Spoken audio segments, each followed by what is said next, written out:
आज जिस टॉपिक को हम सेलेक्ट किए हैं उसका जो नाम है और एक अवधारणा है सुरक्षा की अवधारणा। आज हम बात करेंगे कि सुरक्षा क्या है।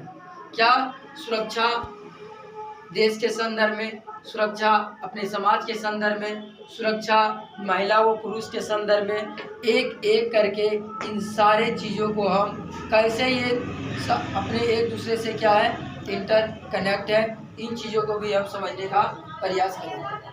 आज हमने इस टॉपिक को सिलेक्ट किया है कि सुरक्षा की अवधारणा क्या है। इसे हम दो तरीके से समझ सकते हैं। पहला पारंपरिक हमारा जो कंसेप्ट है, जो अवधारणा है वो, दूसरा अपारंपरिक। अगर हम बात करें पारंपरिक अवधारणा की तो इनमें दो श्रेणी आता है। पहले बाहरी सुरक्षा, दूसरी आंतरिक सुरक्षा। अगेन अपारंपरिक धारणा में जो हम देखेंगे वो हम ये देखने का प्रयास करेंगे और महसूस करेंगे, और ये कहीं ना कहीं हम लोग अपने जीवन में भी ये इस चीज़ को रेखांकित करते हैं, जैसे खुशहाली और बदहाली। इसे देश के संदर्भ में देखेंगे कि खुशहाली और बदहाली ये दोनों में आपस में क्या रिलेशन है, कैसे ये एक दूसरे से संबंधित है और कैसे ये समाज को प्रभावित करता है।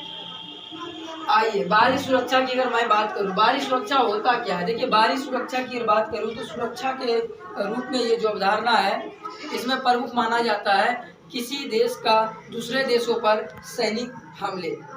इससे क्या होता है, इससे ये होता है कि जो देश ये चाहता है कि किसी देश के ऊपर हम क्या करें, हमला करें, ये उसे डरा कर धमका कर उनकी जो केंद्रीय मूल्य है उनको क्षति पहुंचाना। अब बात यह है कि केंद्रीय मूल्य क्या होता है। आइए हम इन बातों को समझने का प्रयास करेंगे कि केंद्रीय मूल्य क्या होता है। केंद्रीय मूल्य में किसी देश की आप वहाँ की देख सकते हैं कि वहाँ संप्रभुता, स्वतंत्रता तथा वहाँ की जो क्षेत्रीय अखंडता है उनको प्रभावित करके क्या करना, अपने उद्देश्य की पूर्ति करना, यही उस देश के केंद्रीय मूल्य है जिसे ये उसके ऊपर कुठाराघात करता है। आगे की अगर मैं बात देखूं, अगर किसी देश में अगर युद्ध की स्थिति बना तो युद्ध की स्थिति में किसी भी सरकार के पास ये तीन विकल्प होता है। पहला विकल्प की अगर आप बात करें तो पहला विकल्प है आत्मसमर्पण करना। अगर कोई देश कमजोर है तो वो जो है, जो प्रतिद्वंदी देश है उनके सामने वो आत्मसमर्पण करके इस युद्ध पर पूर्ण विराम लगा सकता है। दूसरा, अगर दूसरे पक्ष की बात करूं तो दूसरे पक्ष की बात को बिना युद्ध किए संधि वार्ता के तहत उनकी बातों को स्वीकार कर लेना, वो जो चाह रहे हैं उनकी चाहत को पूरा करना। लेकिन सोचने वाली बात यह है कि किसी भी देश की जो बात है उसे स्वीकार कर लेना, क्या वो हमारे नैतिक मूल्य, हमारे देश के नैतिक मूल्यों के संदर्भ में, हमारे यहाँ जो मानवाधिकार कारक है, अगर वो प्रभावित नहीं कर रहा है तो उन चीज़ों को मानने में कोई दो राय नहीं है। लेकिन अगर मुझे वो प्रभावित कर रहा है, हमारी संप्रभुता पे चोट पहुंचा रहा है, हमारी क्षेत्रीय अखंडता पर वो कुठाराघात कर रहा है, तो ये कहीं ना कहीं अन्याय की श्रेणी में आता है। हम आगे जाके न्याय और अन्याय ये दो ऐसे शब्द हैं, इन दोनों शब्दों के बीच एक व्यापक रिलेशन भी देखेंगे हम।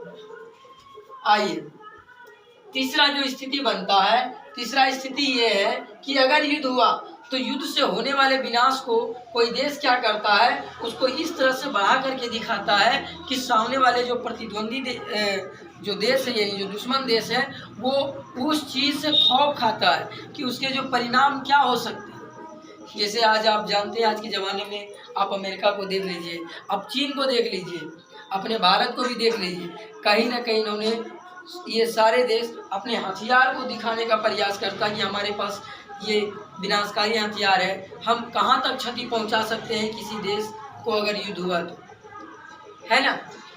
आइए तो इससे क्या होता है कि दूसरा देश डर जाता है, सहम जाता है, सहम निश्चित है, क्योंकि अगर वो कमज़ोर आर्थिक रूप से और कहीं ना कहीं अस्त्र शस्त्र के रूप में अगर वो कमज़ोर है तो बिल्कुल उसके पास इसके अलावा कोई दूसरा चारा नहीं है। अगर वो युद्ध करता भी है तो कहीं ना कहीं वो अपने विनाश को क्या करता है, अग्रसर करता है। आइए कुछ छोटे छोटे और वर्ड है शब्द है जिसे हम जानने का प्रयास करेंगे, जिसमें सुरक्षा नीति। ये सुरक्षा नीति होता क्या है?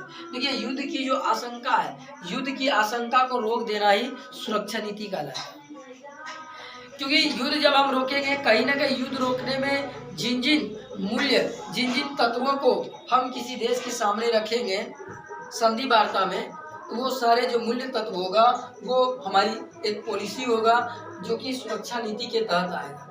इसीलिए हम सुरक्षा नीति को कह सकते हैं कि युद्ध होने की जो संभावना है, उस संभावना को टालने में उपयोग की गई जो एलिमेंट्स है किसी देश के द्वारा, वही क्या है? सुरक्षा पॉलिसी है, नीति है।